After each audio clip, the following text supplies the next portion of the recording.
How to build rapport with someone immediately. Here are 6 proven tactics. First, mimicry, but be subtle. Research shows that mimicking your conversation counterpart is an effective rapport-building behavior. So basically, we want to subtly mirror the other person, both verbally and non-verbally. Put differently, we want to show similar non-verbal communication cues and use similar type of language. But do this in a subtle and natural manner in order to avoid detection. Research indicates that for mimicry to work, we need to use this earlier on in the communication process, whether it is a conversation, a negotiation, or a police interrogation. So, mimicry. Be natural and subtle about it, and start using it early on. Second, self-disclosure. By revealing something about oneself, one can potentially elicit trust and build rapport.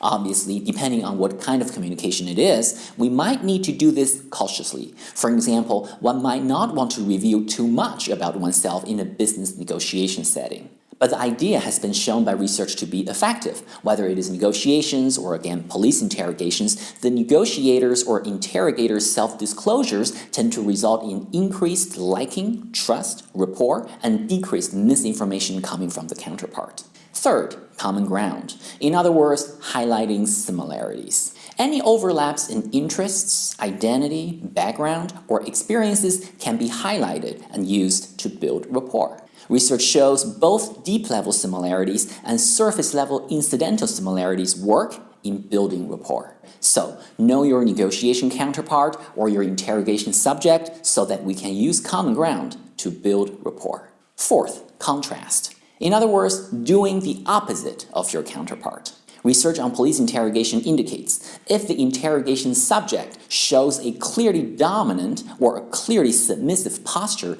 the interrogator stands a better chance of keeping the conversation going if he or she adopts the opposite posture instead of mirroring that posture.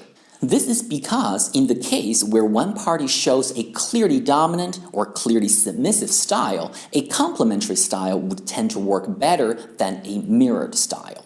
In other words, a dominant is probably not looking for another dominant. A dominant is looking for a submissive, and a submissive is often looking for a dominant. So try contrast, doing the opposite of the counterpart. Fifth, contrasting emotions. This sounds a bit like number 4, but it's different. Number 4, contrast, means doing the opposite of the counterpart. Using contrasting emotions, however, means I exhibit different, opposite, contrasting emotions myself. We can think of it like this. I am going to play the good cop, bad cop routine by myself. For example, I can briefly show anger and then transition to calm or happy. Research indicates by showing emotional transitions that involve contrasting emotions, one can build better rapport than exhibiting only one consistent emotional style. This is likely because the counterpart would perceive me as being more genuine and sincere when I exhibit contrasting emotions and emotional transitions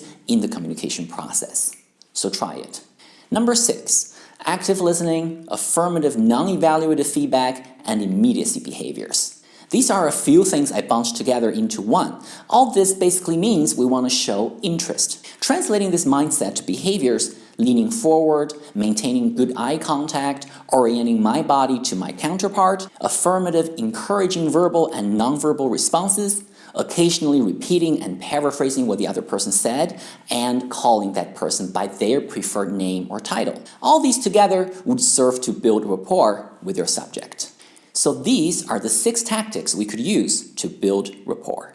If you'd like to read more about these tactics, well, I got them from this research paper. I'll put the link in the video description down below. These tactics can be useful in police interrogations, negotiations, and business contexts overall. This paper discusses rapport building primarily from the perspective of police interrogators. If there is one group of people who need to build rapport with the people that they're talking to, well, that would be police interrogators. If the interrogator goes into the interrogation or the interview guns blazing, the interrogation subject would likely invoke their right to legal counsel and right to remain silent immediately. So most of the time, the interrogator cannot use an adversarial, accusatorial approach immediately at the beginning of the interrogation. At the beginning of the interrogation, we must build rapport in order to get the suspect to waive their rights and get them to want to talk to you. In fact, this paper talks about the suspect's compliance versus cooperation. You don't want them to just comply, you want them to cooperate.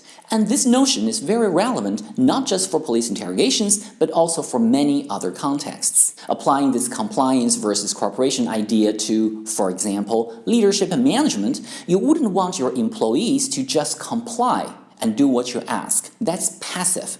You want them to really buy into your vision and mission, because then they would actually do more than what they are asked. Anyway, so that's why I found this paper to be quite interesting, because not only does it talk about these handy tips on how to build rapport, it actually triggers readers to think about the importance and implications of rapport building, not just for police interrogations, but for other situations and contexts as well.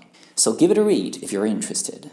Alright, and as always, I invite you to leave your thoughts and comments down below. Thanks for watching this Randy Bass Random video. Please like and subscribe, and I'll see you next time.